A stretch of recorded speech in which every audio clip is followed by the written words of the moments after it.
News Bharati presents the Bharat Talks podcast, a one stop destination for your mindly needs. At Bharat Talks, we discuss topics of growing national significance with intellectuals and pioneers of various fields.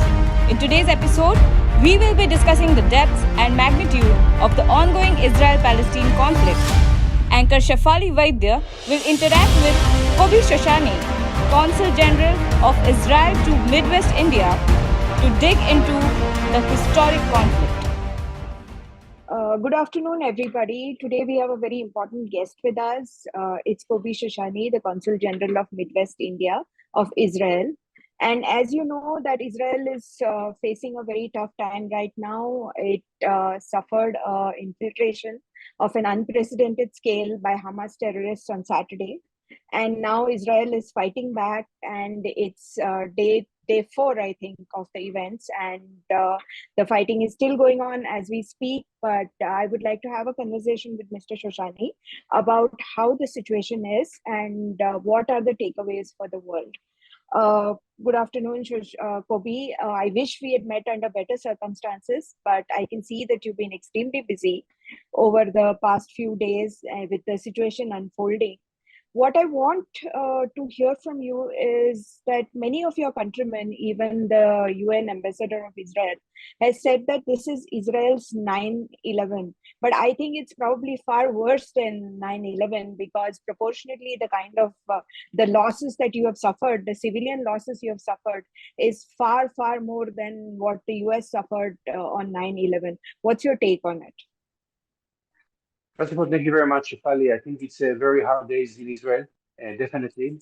I don't know how to define it, 9/11, 26 September, Yom Kippur War, a war of independence. I don't know how to define it. Definitely, it's a very hard days in Israel. You have to understand, and the audience need to understand what is Israel. When we are talking about more than 1,000 people, it means that everyone in Israel, every family in Israel knows someone Yes. that or kidnapped. That's the meaning of that. And more than that, I think that this brutal criminal terrorists, I don't even can define them as a terrorist because they are not human beings. If you are treated kids, women, elderly people in a such a way, you're animal on two legs, and you will pay the price for it. I tell you why. Because you touch our historical nerves. And when you touch our historical nerves, you will pay the price in such a price that haven't been shown still in the Middle East. Our Prime Minister make it very clear. It's going to be a long war. It's going to be a Yes. tough war. We are going to pay more casualties, maybe, and maybe we'll pay a financial price for it. But the people in our hostile neighborhoods will understand that something like that will not happen again because the damage and the result True. and the price they are going to pay will be in such a way dramatic. I'm Very, making, very true. I'm Shefali, Israel, it's not, as I told you, it's not easy time. And I try to be sometimes a little bit, realistic. But when I become realistic, the reality become even harder.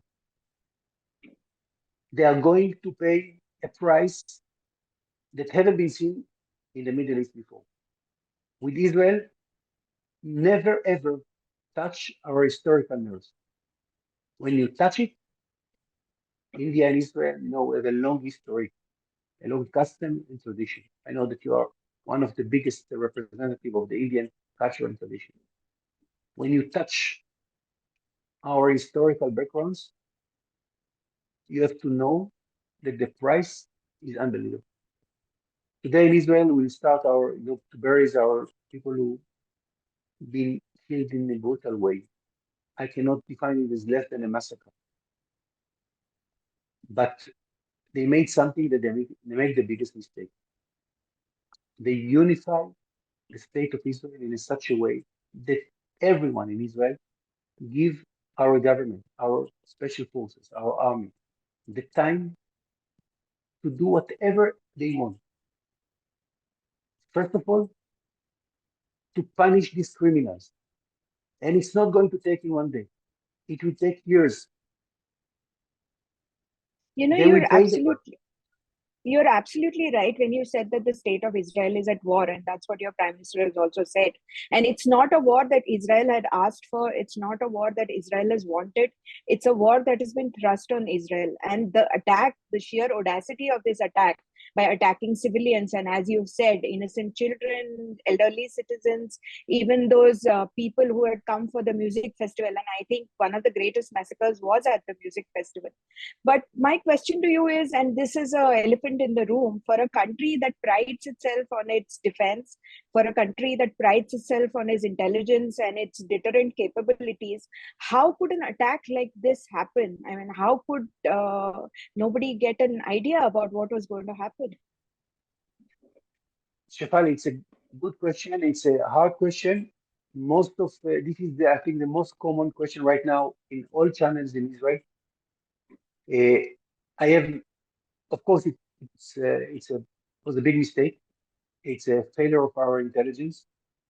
We didn't know. It was a big surprise. I cannot say more than that. But right now in Israel, the common thinking is leave it aside right now.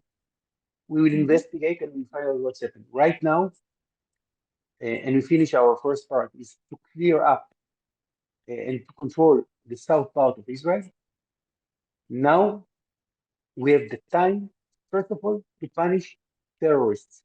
Terrorists should not be live in this area. If you are a terrorist, you have to be worried. You have to know that your life is shortened because you are a terrorist. This is our DNA. This is our conception. We have long history, like India. We have pride. We have respect. And when you touch, and we are also, family people. When something happened to our families, something happened to our women, something happened to our kids, something happened to our parents. The one who did it, will have to run to his life, his short life from now on. Doesn't matter what's going to be. What's happened, what's going to be the price. The other side will understand that if you touch our families, he has to run away from now on. And believe me, he has to run for a very short time because we're reaching.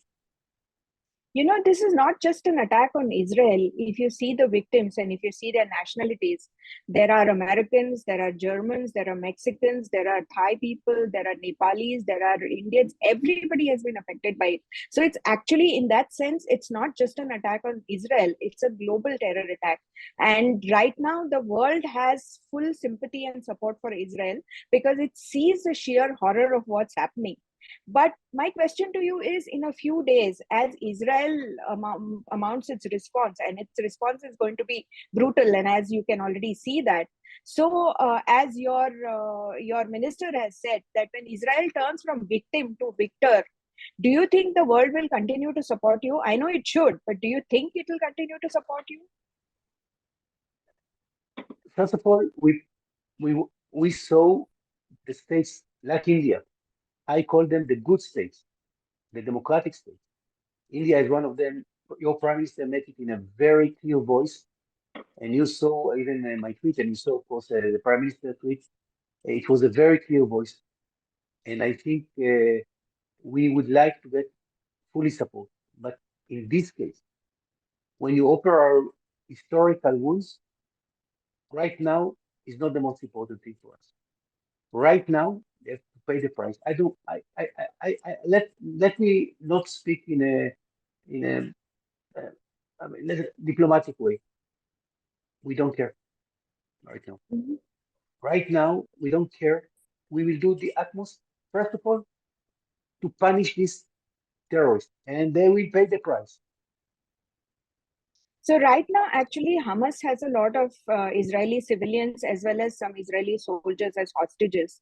And there have been some terrible threats by the Hamas spokesperson yesterday evening. I heard that if Israel doesn't stop the attacks or doesn't stop bombing the buildings, they are going to do terrible things to the hostages. So is the government, I know that the government is not going to stop pounding Gaza because that's a price that Hamas has chosen to pay. But are there also negotiations backdoor, or is it something that you're at liberty to discuss, or is it just going to be first cow down, first take over?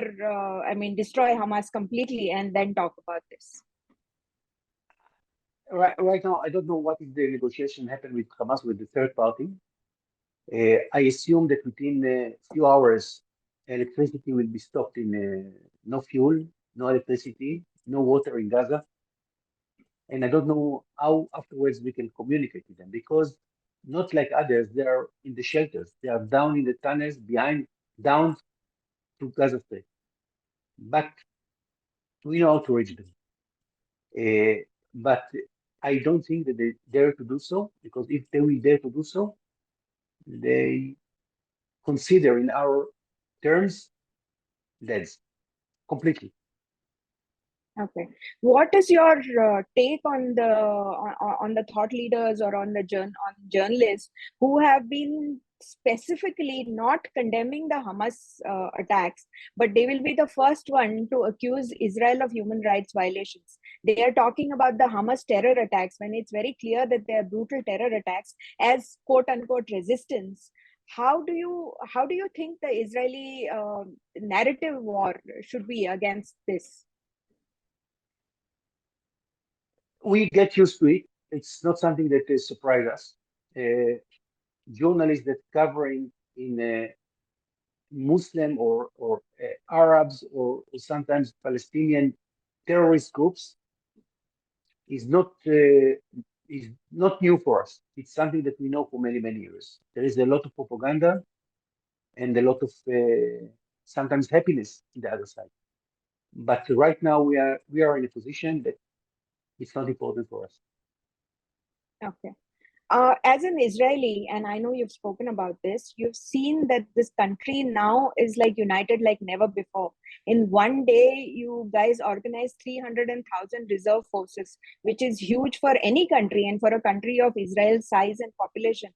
It's tremendous. How does that make you feel as an Israeli citizen? Very proud. I tell you that there is a fight inside Israel who is going to be first. There is a lot of Israeli traveling in India. I tell you as a sample. They called me, they Mm. said, please help me to get the flight back to Israel. I would like to be the first volunteer. I want to be to help. I mean, all the Israelis, they are soldiers. Yes, they would like to go and to help the country because what's happened here, it's unbelievable. That's the first thing. And believe me, there is a press over even the prime minister and the minister of foreign affairs to arrange flights, even from India, special flights to bring the fighters, the good Israeli spirit again. But Israel is a small country. We don't need so many, but right now we have to be prepared for a long battle, and we Mhm. have to arrange the forces in such a way that we will have a long battle against these criminals. And it's going to be long and hard. And we need them. And it's make me as an Israeli very proud of them. You can see, people who organize, and there is a lot of volunteers that actually donating money for food for the soldiers to give them, better clothes and things like that. And you will see hundreds of people in Israel in the junctions waiting for the special forces, the army, to give them. This is something that also is not surprising me because you have to know Israel. This is part of the Israeli spirit. When we are Yes. attacked, we are together. Absolutely. And it's very heartening to see that as a friend of Israel. Why do you think Hamas chose this time and this for such an audacious attack? They've never tried something of this scale before. Do you think it is to derail the normalization efforts between Saudi and Israel? Is that the aim, or are they trying to establish themselves as the primary force and not the Palestinian Authority, or is it a combination of both? Definitely, it was, the date was important for them because they remember 1973, Yeah, which we call the October War. In Israel, we call it Yom Kippur War. yeah. Uh, October War, they choose it one day before. After, sorry, Yom Kippur was on the 6th, and this is the 7th of October. There is, of course, international involvement here, Hmm. and they make something which make us surprised. But Okay. like in Yom Kippur, like in October 1973, eventually we won with a heavy price, but we won. And I think that they made the biggest mistake that they can make because to touch the nerve of the Israel in such a way is going to be with a heavy price along the side. And they don't know sometimes uh, the Israeli spirit. And we are here in Maharashtra, what is the spirit of Shivaji. We have to know what is the spirit of fighting against criminals. And I think that in Israel is even 10 times stronger and harder. You're absolutely right. My question is, are you apprehensive about other countries in the region joining in? Like Iran has made some talk about this by supporting Hamas, and Hezbollah and Hamas have always been together on this. So, does your country fear Iran joining in either directly or through its proxies like Hezbollah? We don't want to expand the war, but the word fear in Israel right now is not in the lexicon. We are not Hmm. fear. And if they start a war, they will get a war and they will pay a big price. What we saw with the Prime Minister, President Biden, he sent a carrier to the area. It showed to the Lebanese Hezbollah, controlled by the Iranians, don't try to do something Hmm. else. I advise to them not make such mistake because you will find yourself even in a worse state that you've been before. And you will pay for it in a very heavy price. That's what my advice, but I'm not controlling what they think, what they want, because they are controlled by Hmm. the Iranians. But if they will start, we are ready for that. Right now, there is a lot of forces and a lot of army in the northern part, and our eyes are very open. We don't make mistake twice. Very, very true. But what is heartening is this: in midst of this, UAE has made a statement actually supporting Israel and basically implying that Israel has every right to defend itself. Do you see other countries in the region also joining, if not openly, then through, backdoor negotiations, supporting Israel in its right to defend itself? You know, let me move from national to internal politics. You know, Hmm. in there is no big love to Hamas in the Arab world. Hmm. When they saw their action against women and kids, I assume that most of the Muslims in the world don't like it. There is right now, spirit, oh, this success, it will pass.